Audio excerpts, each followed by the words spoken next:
নমস্কার, স্বপ্নাবিক নিউজ নেটওয়ার্কে স্বাগত। ফের খড়দহে রেলগেট বিভ্রাট। অফিস টাইমে প্রায় 40 মিনিটের বেশি সময় ধরে ক্রসিংয়ে আটকে যাত্রীরা।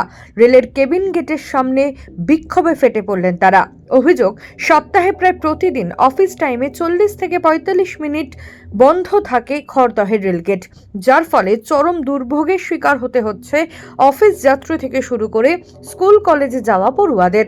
বারংবার রেল কর্তৃপক্ষকে জানিয়ে কোনো সুরাহা না হওয়ায় এদিন একই ঘটনার পুনরাবৃত্তি ঘটায় রেল কেবিন গেটের সামনে ক্ষোভে ফেটে পড়েন যাত্রীরা।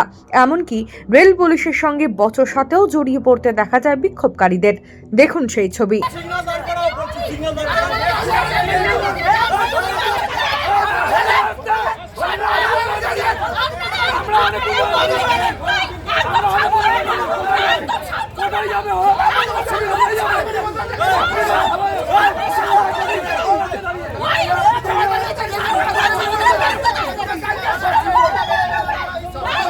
राजा देश सपनाविक न्यूज खड़दह।